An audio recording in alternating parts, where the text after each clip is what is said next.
Welcome back to Rit Scale Model Fix and part 3 of our Magic Factory 1/48 scale A4M Skyhawk video build stroke log.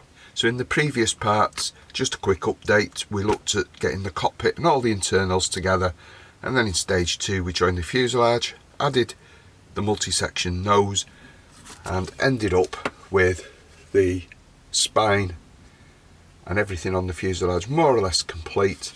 And I've just been having a little quick experiment with the speed brakes in the closed position, and I'm glad to report with just a little bit of sanding and shaping of the edges, they're a perfect drop-in fit. So we still have a little bit of work to do on the seam in the avionics hump that just doesn't want to seem to disappear, pun intended. And the nose is looking good, and we've got that little optics, the camera targeting system in there as well.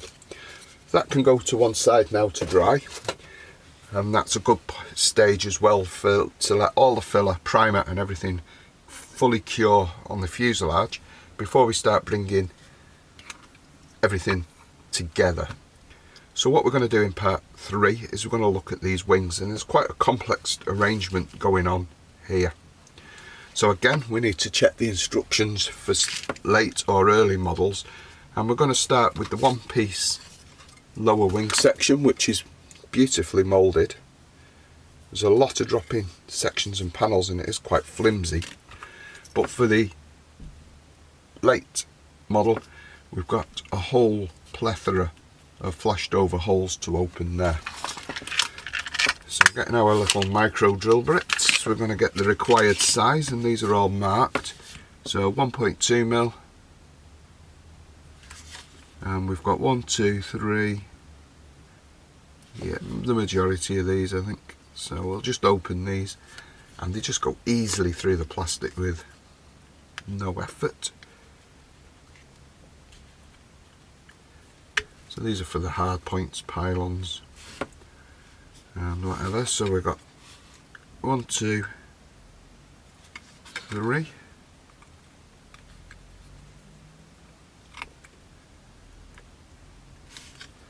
we've got 1 there, just making sure we get the right ones. We've got 1 in the wingtip, that's a little bit smaller, that one.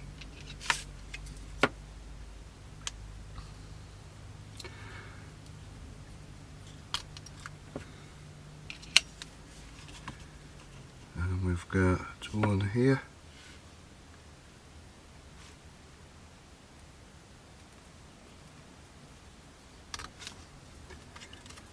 so the majority of those open, and then we've got 1 in the centre, 2 in the centre there,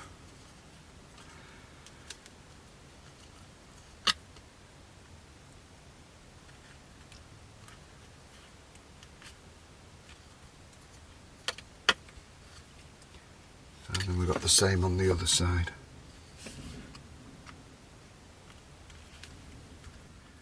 Again, just checking that I have got the right one. It's not the end of the world if you open the wrong hole. If you get a bit of heat stretch sprue with a taper on it and then push it into the hole and just cut it off and then add some liquid poly, it soon fills them up. But I'd rather not have to carry out a repair, as it's even easier that way. So there's all our holes drilled. So we're just now going back to the other side, and we're just going to run a flat blade just across the surface to get rid of any raised bits of plastic. So the next section, we're adding the main wheelbase, and then we have this rather bizarre arrangement where you've got to start cutting holes for whether you want flaps up or down by the looks of it. So let's have a look at this. So remove when flaps are up, remove when flaps are down. So I think it's relating to these cutouts and whether you just move this back wall. So that's a bit of a poor show, that Magic Factory. You could have moulded those.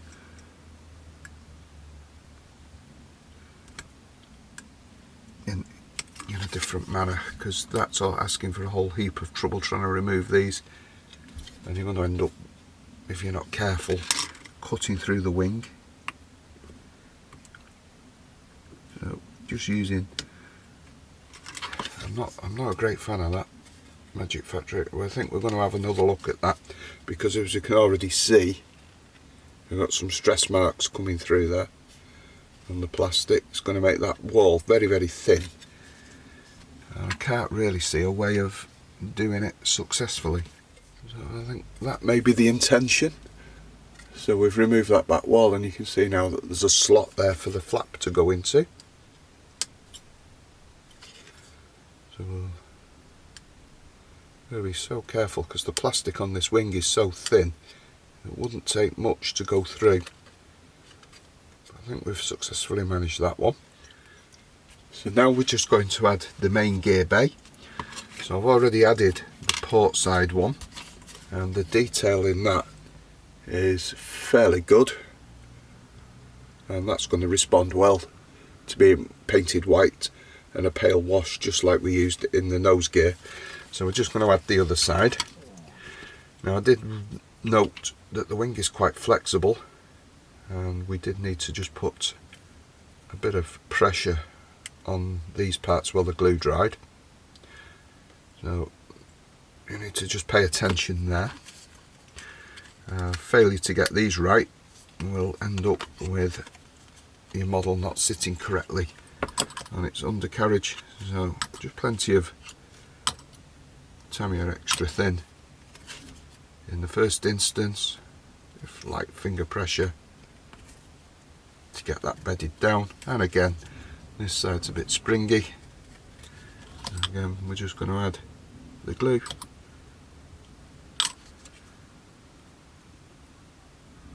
Just wait for it to start to bite.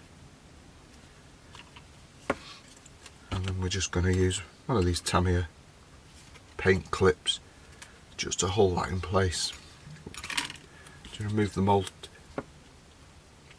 attachment points from the roof, or the gear ceiling if you like, and then this just pushes in place on the top.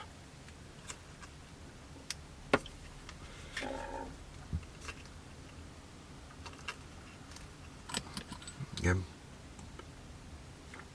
more extra thin, just making sure it does sit flush.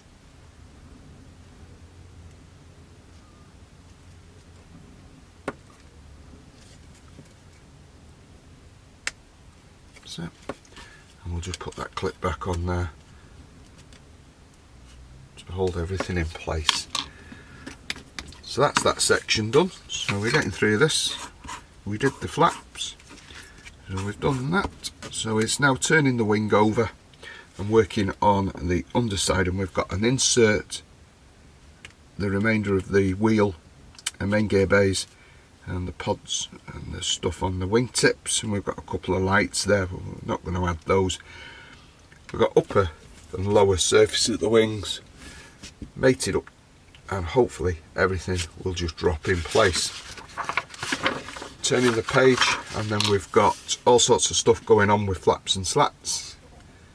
Again, I'm probably going to leave this until the model's painted, or just blue tack these in the closed position so that we get any weathering or paint scheme continues over the requisite parts there, so it doesn't look too odd. So we've got slats deployed, slats retracted. As far as I'm aware, slats were deployed whilst on the ground on a majority of parts aircraft.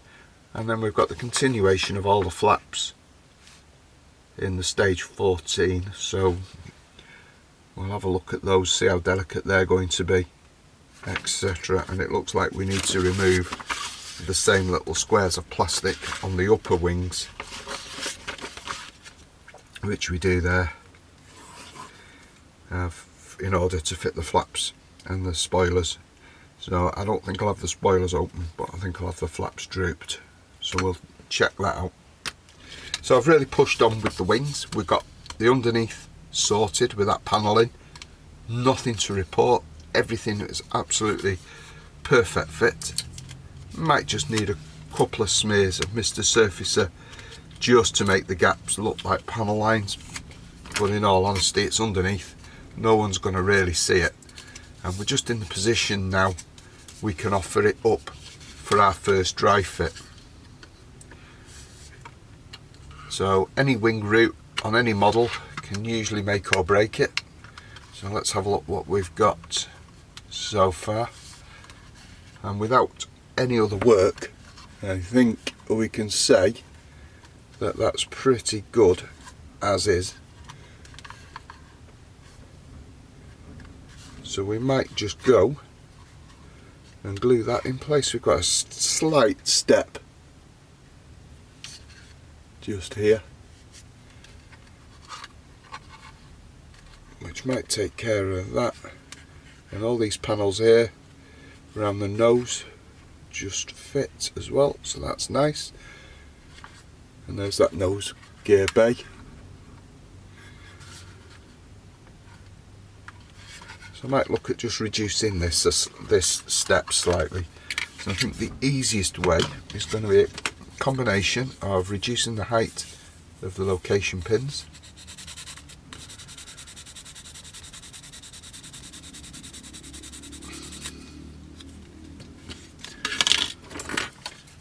and reduce the height of this bit of the rear of the fuselage where there was a bit of glue lurking. We don't want to go too far.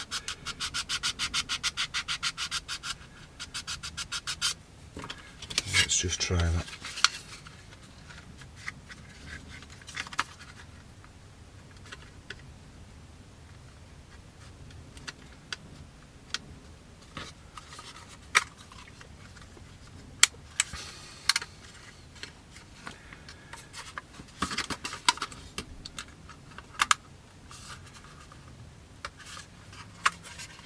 And that's now reduced the height of that to pretty much nothing.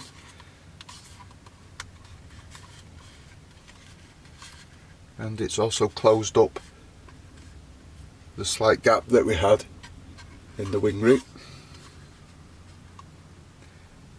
So I'll just take a little bit more off that just to bring it in a little bit tighter.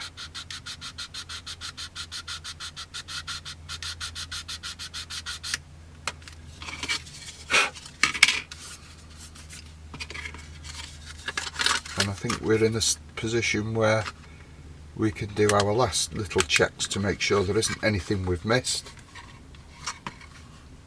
Yeah, that's perfect now.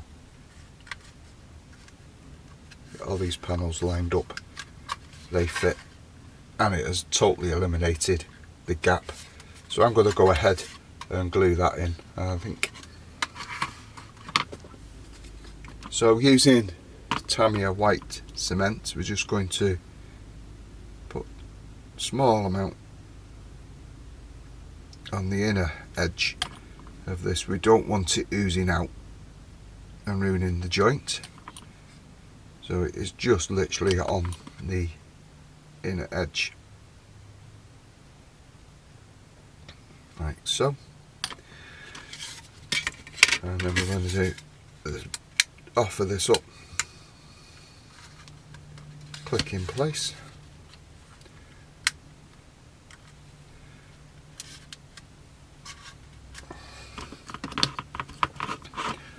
and we're going to put some extra thin just along this seam,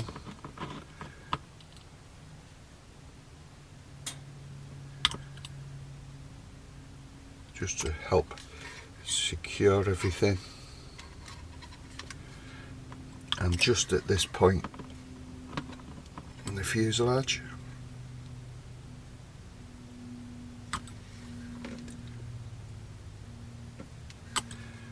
so with the wings now glued in place, we just need slight upward pressure at the wingtips just to close those seams up where the glue bites. And you could use masking tape wingtip to wingtip. just to keep it in place while that glue dries. You don't want to introduce any dihedral or anhedral at this point, so just make sure that you're not putting too much pressure on. And there we go. We shall leave that to dry and come back and we'll have a look at the flaps and slats arrangement, as they do seem to be quite complicated on this model, but we've got all the necessary holes opened up at the back. So the glue's dried on the wings and everything looks good. So I've jumped ahead a little bit just off camera and built up this wing. So there's an insert for the slats, whether you're having them extended or retracted. Separate aileron. One's got the trim tab whilst the other hasn't, so don't get those mixed up. And we've added the spoilers in the closed position. Just a little cautionary note, just be careful when you are removing your attachment points, as I've got a bit carried away there and we've got a small gap that we're probably going to need to rectify with a bit of Mr. Surfacer. And we've also added the flap in the extended position. So we're just going to do the same now to the port side, and I have glued the slats, the spoiler in place, sorry, and I've done that from the underside just so that we are secure and we don't move the alignment once we're adding the flap and the aileron. Just cleaning the seam up on the trailing edge of the wing there, enough so that it doesn't interfere with the fit of the aileron. And it is this one that's got the cutout for the trim tab, so we won't add that, that's just asking to be broken.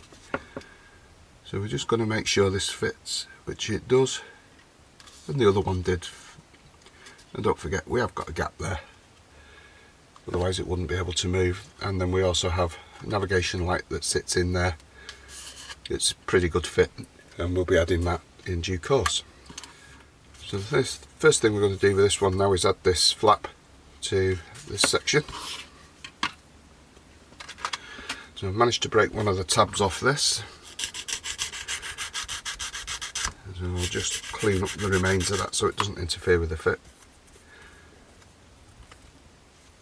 And this is going to be a case of gluing this one in substantially and then making sure it doesn't move. So I'm just removing that attachment point there. Try not to put an edge on the mating surfaces. So just gluing part C19 to the hinge first, and then this will secure it all in place quite nicely, and then we can match the flap positions from side to side and then just secure it in there with a copious amount of glue to make up for that broken tab. And it does just want to ping up all the time without that location tab. It does mean unfortunately we're going to have a slight hole down in the back of there, but that's just one of those things, unfortunately. So we've just matched the location and the angle of the flap to the other one, and we're just going to hold that while the glue dries. And there we go, we have both flaps now in place and the little actuators and mechanisms that the kit supplied inserted on the internal surfaces, and it looks pretty good. Nice and secure as well, so they should survive the remainder of the build. So we've just got to turn our attentions now to fit in this aileron. So we're going to do that with the glue from the underside as always, and we're just going to do the two outside points first for the hinges, and then we're just going to get them flush and pushed in. And that now just leaves the trim tab on that side, which I'll add towards the end of the build, and it's just asking to be broken off. And now we need to have this part for the slat. So it's part C17 for the slat well. just remove this from the runners and tidy those attachment points up, and hopefully this one is as good a fit as the other side was. That'll just fall into place to pretty much complete the assembly for the wings. As you can see, it's just literally a drop-in fit, and we'll add some glue along the leading edge just to secure it in place, and we'll look at adding the slats towards the end of the build, because again it's just something that is asking to be broken off. So we just have the navigation lights and positioning lights to go in those wing tips, which are a push-in fit, and they do fit rather nicely. So we'll add them a bit later on, mask round in the primer stages, and just make sure that the fit is acceptable. So we're back at the bench, and I've just given our Skyhawk its first primer coat properly all over, and it just blends everything in so we can see all the work that we've done. I've gone round and put all the little bits in, so we've done the parachute housing, radar warning receivers on the tail, and they were a lot better fit than we first thought. The Magic's factory idea of cutting that very thin trailing edge of the tail, I just cut the location pins off those, and I think they've gone on quite well with some glue. Tail hook on, that builds up quite nicely, and we've got that, like I said, parachute housing there, hinges for the ailerons, and we've completed everything underneath. This is just like the first pass of primer, just enough primer to make everything blend in so that we can see what work we've done under a blank canvas, so to speak. We have got a few little seams, and I'm still having trouble with this spine, but I think we're going to call it quits with this. It looks okay. We'll see what it looks like under paint. So we've got everything on. I've stuck those intake lips on and masked the inside. I don't know if the camera can just pick those faint whiffs of Tamiya tape just in the intake here. So all in all, it's not looking too bad. We've not got much in the way of remedial work. Like I said, we're going to take another look at this spine. We've got the canopy and cockpit and smaller bits and pieces. So before we start getting any further into the painting stages, we do need to add these lenses, etc. I've glued these tail planes in. They're in a slightly nose down attitude, not massively, but just enough to add a little bit of interest. And we repaired that broken part, if you can remember back in the previous parts. So all in all, I'm quite happy with the work we've achieved, and we can now think about getting some paint on.